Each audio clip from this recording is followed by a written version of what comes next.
Now that we have a ship, first, go west, then south until you hit these docks, and then go south some more to Elfheim. So, after just upgrading your equipment, you get to upgrade it again. Fun! So we'll grind and grind and grind some more in Elfheim Woods to get spells for your wizards. If you haven't figured it out already, most Final Fantasies involve a lot of grinding. And if you ain't grinding, you're doing it wrong, eh? I don't know what accent that was supposed to be. Kill so many monsters your ears bleed. You're going to want to stock up at Elfheim because for the first time in the game, we'll be far, far away from an inn for a very long period of time. Along with getting the best equipment again, you also want all level 3 and 4 spells for your mages that you can equip, which is a lot of money even if you only have one mage. Also get tents as they restore mana along with health, and a whole bunch of potions and antidotes.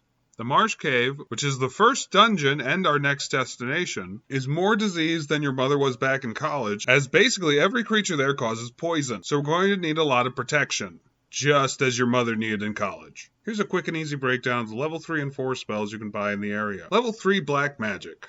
Fyra and Thundera. These are much better than your shitty solo targeting spells, and instead attack all living enemies when used. Get both of these. Hold. Paralyze a single enemy. Paralysis is just like sleep, but has a higher chance of triggering and less of a chance of wearing off. Highly recommended. Fokera. Like the Focus level 1 spell, this lowers a group of enemies' evasiveness, but, again, this has never been super useful in my opinion. Level 3 White Magic. Cura. A better cure. And after you get this, you might want to sail back to Cornelia and replace your level 1 cure with something else if you want.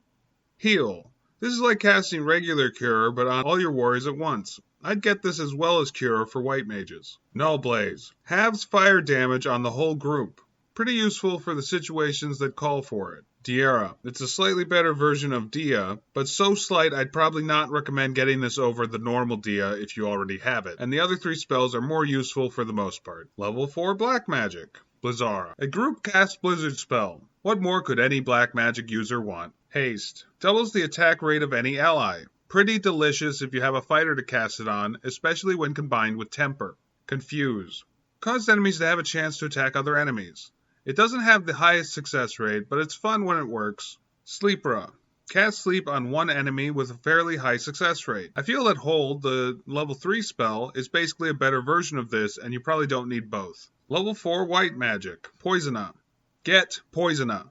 Unlike most status effects in this game that wear off after battle, Poison does not, and you can't get rid of it by resting even at an inn. You need either an antidote or to use this spell. It's one of the most useful spells in the entire game because of this. Vox.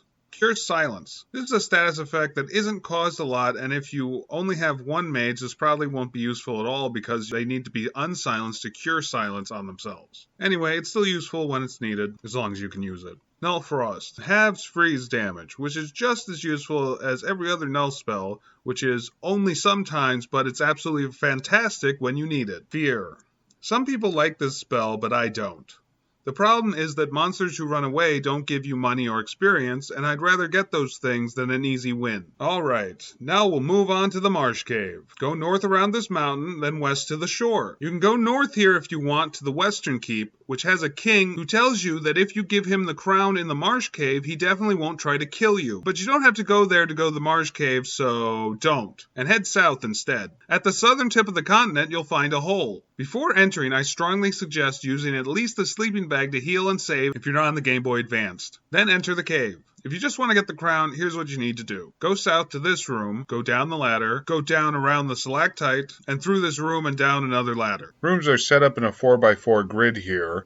In the third row of the second column is the room containing the chest, which contains the crown. Easy as cake. If you want all the stuff in the Marsh Cave first, go north after you enter. Then there's a way down to a room filled with loot, which is easy enough to find, just be sure that you go everywhere. Then go back to the entrance, head south, go down to the 3rd floor. Even though there's a lot of rooms on the 2nd floor, there's nothing in them. On the 3rd floor, along with the crown, is a lot of treasure as well. Just know that every room on the southern edge is locked by the Mystic Key, so you don't have to go that far if you don't want to. If you ground up monsters into money as much as I did to get all those spells and supplies, your dudes are probably really over-leveled here, and this should be a piece of pie. If not, Cast Thundera and Protect, as these dudes can deal a lot of damage. But even if you're a bit underleveled, they don't have a great amount of health, and this fight shouldn't be any harder than most of the random encounters you've been having in the Marsh Cave. Then leave the Marsh Cave, use the cottage you found, if you like, save, and go back to that castle I told you not to go to give this king the crown, who then immediately tries to kill you. The worst thing is that he can cast Death, so hopefully you have at least a few Phoenix Downs.